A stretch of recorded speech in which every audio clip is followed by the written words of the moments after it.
आज हम करने वाले हैं second year IUPAC nomenclature of carboxylic acid. Carboxylic acid के नॉमेनक्लेचर को देखेंगे, कॉमन नेम क्या होता है और हमारे पास जो है वो इसके आयुपैक नेमिंग किस तरीके से दिए जाते हैं। प्रीवियसली जो है वो हम कीटोन का जो है वो आयुपैक नॉमेनक्लेचर, अल्कोहल और ईथर भी जो है वो अपलोड कर चुके हैं। अब हम ये करेंगे और इसके बाद जो है वो मिक्स वाले जो थोड़े से 10 ईयर वगैरह से रिलेटेड होते हैं वो नेक्स्ट वीडियो में इंशाल्लाह अपलोड करेंगे। चलिए अब हम इधर आते हैं। आयुपैक नॉमेनक्लेचर में हमारे पास कार्बोक्सिलिक एसिड जो फंक्शनल ग्रुप है वो होता है COOH, और जब हम इसको ओपन करके देखते हैं तो हमारे पास ये कुछ इस तरीके से होता है। तो अगर देखा जाए तो ये हमारे पास जो है वो कार्बोनाइल ग्रुप होता है, यानी कि इसमें एक कार्बोनाइल और एक हमारे पास हाइड्रोक्सिल ग्रुप जो कि अल्कोहल ग्रुप भी कहते हैं, लेकिन हम हाइड्रोक्सी ग्रुप कहते हैं। एक हाइड्रोक्सिल ग्रुप होता है, ठीक है, और हमारे पास जो है वो मौजूद होता है एक कार्बोनाइल ग्रुप, ठीक है। इससे हमारे पास ये बनता है। अच्छा, पहले जो हमारे पास कॉमन नेम दिए जाते थे वो किसी उसके तहत नहीं दिए जाते थे, किसी रूल वगैरह के तहत। वो हमारे पास कार्बोक्सिलिक को ना रिलेटेड टू जिस सोर्स से वो निकल रहे होते थे उस सोर्स से हमारे पास नाम दे दिए जाते थे, ठीक है। अब उसमें हमारे पास जो है वो अगर एक कार्बन का कार्बोक्सिलिक एसिड है, यानी कि सिर्फ दूसरी तरफ R की बजाय यानी कार्बन की बजाय सिर्फ हमारे पास हाइड्रोजन है, तो वो फॉर्मिक एसिड होता था, ठीक है। और एसिटिक एसिड हमारे पास 2 कार्बन की कहलाती है, 3 कार्बन हमारे पास प्रोपेनोइक एसिड और 4 ब्यूटायरिक एसिड, 5वां वैलेरिक एसिड कहलाता था, ठीक है। इस तरह करके उनके नाम होते थे। और फिर उसके बाद जब हमारे पास इनकी कॉमन नेम हुई तो हमारे पास बजाय गिनती के अल्फा बीटा गामा शुरू करते थे, ठीक है। यानी कि जो हमारे पास मेन कार्बन है उसको छोड़ के उसके बराबर वाला अल्फा होता था, फिर बीटा होता था, फिर गामा होता था, और अगर आगे भी चेंज चल रही है तो हमारे पास आ जाते थे गामा के बाद सिग्मा, पाई, ओमेगा, लेम्डा। इस तरीके से हमारे पास जो है वो क्या दे दिए जाते थे, इनको सिंबल्स दिए जाते थे, ठीक है। और उससे फिर सॉल्व करते थे। जैसे फर्स्ट तो हमें तरीकेकार वही चीज हो रही है कि सबसे पहले हम जो है वो जो भी हमारे पास चेन है लॉन्ग चेन डिसाइड करेंगे। लॉन्ग चेन डिसाइड कर दी, फंक्शनल ग्रुप जो है वो लॉन्ग चेन का हिस्सा बनना चाहिए। फिर उसके बाद काउंटिंग स्टार्ट करी। काउंटिंग कहाँ से स्टार्ट करेंगे, ये आयुपैक की बात कर रही हूँ, वरना अल्फा बीटा शुरू कर दिया, ठीक है। जहां से कार्बोक्सिलिक एसिड है, टर्मिनल पर ही होगा, ठीक है। तो ये हो गया मेरे पास 1 2 3 4। और अगर हम अल्फा बीटा यानी कॉमन नेम के हवाले से कर रहे हैं तो इसके बाद वाला अल्फा है, बीटा है, फिर गामा है, ठीक है। अब मेरे पास देखा जाए, क्योंकि अभी मैं कॉमन नेम की बात कर रही हूँ, अल्फा पर मिथाइल ग्रुप है तो ये कहलाएगा मेरे पास अल्फा मिथाइल। और 1 2 3 4 है, 4 को कहते हैं ब्यूटायरिक एसिड, तो हम कह देंगे ये हो गया ब्यूटायरिक एसिड, ठीक है भाई। ये कॉमन नेम की बात कर रही हूँ। अब आयुपैक नॉमेनक्लेचर की तरफ चलते हैं। इसी पर ही आयुपैक नॉमेनक्लेचर, फिर जैसे हर किसी का जो है वो दोनों हिसाब से जो है वो देख लेंगे क्या नाम आएगा। अच्छा, इसमें हमारे पास आयुपैक नॉमेनक्लेचर में अल्फा बीटा नहीं देते, उसमें नंबरिंग करते हैं। तो अगर हम इसकी नंबरिंग करेंगे तो भाई ये 1 है, ये 2 है, ये 3 है, ये 4 है, ठीक है। यानी कि ये मेरा जो है वो 1 हो गया, ये 2 हो गया, ये 3, ये 4। तो 2 पर जो है वो मिथाइल ग्रुप आ गया, ठीक है, 2 मिथाइल। अच्छा जी, अब है ये नाम कैसे जाएगा।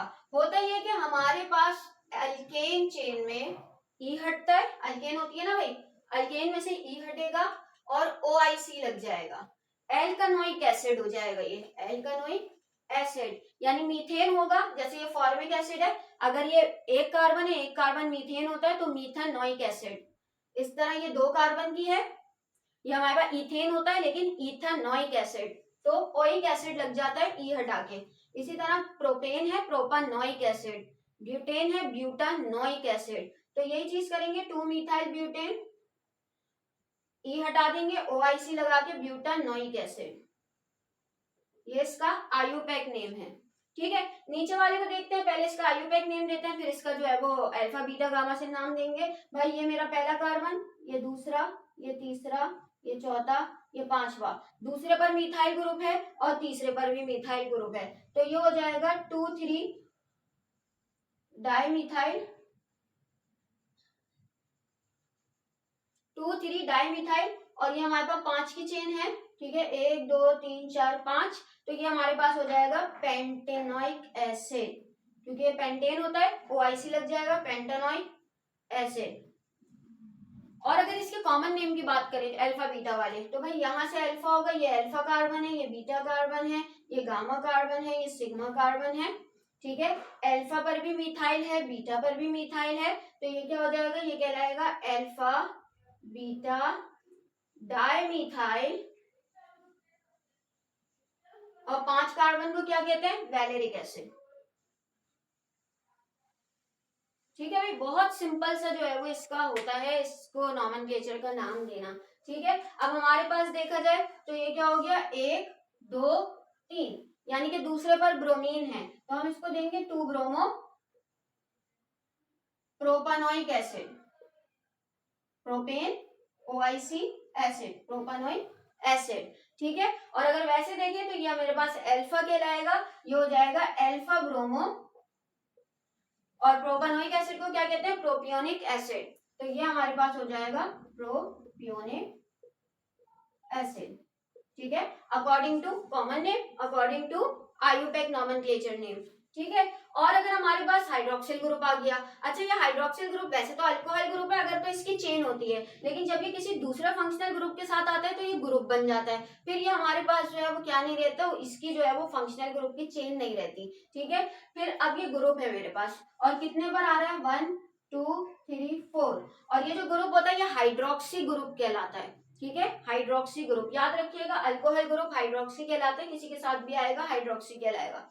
अब हमारे पास इसको लिखने का तरीका ये होता है कि हम ये लिखते हैं भाई 3 हाइड्रोक्सी, ठीक है, ब्यूटानोइक एसिड, बात वही है, इस तरह करके लिख दें। और अगर वैसे देखें तो अल्फा बीटा, तो हम कहेंगे बीटा हाइड्रोक्सी, क्योंकि ये हमारे पास किस पर है, beta hydroxy, alpha beta, beta पर है। बाकी क्या है, ब्यूटाइलिक एसिड, क्योंकि हमारे पास ब्यूटेन को जो है वो क्या कहते हैं, ब्यूटाइलिक एसिड कहते हैं कॉमन नेम में। ठीक है, लास्ट वाला देख लेते हैं, हमारे पास 1 2 3 4 5, देखा जाए 3 ग्रुप है, तीनों अलग अलग है, एक हाइड्रोक्सी ग्रुप है, क्लोरीन है, और एक हमारे पास मिथाइल है।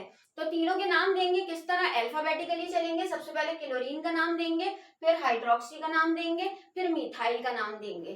ठीक है, पहले आईयूपैक नॉमेनक्लेचर बता दूं भाई, क्लोरीन इसलिए क्योंकि वो सी से आता है। ठीक है, तो ये हो जाएगा 4 क्लोरो 2 हाइड्रोक्सी 4 मिथाइल। ठीक है भाई, 4 chloro 2 hydroxy 4 methyl pentanoic acid.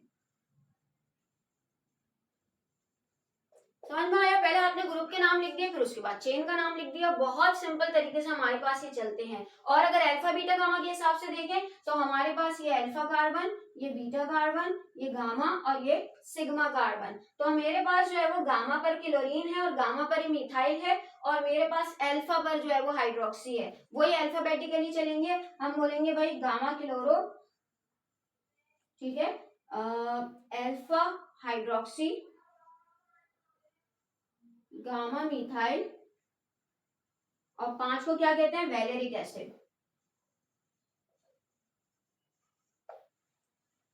तो आपको लेक्चर समझ में आया तो इसे अपनी क्लासमेट्स के साथ जरूर शेयर कर दीजिएगा, पढ़ाई पर फोकस करते रहिएगा और अपना ख्याल रखिएगा। Thank you.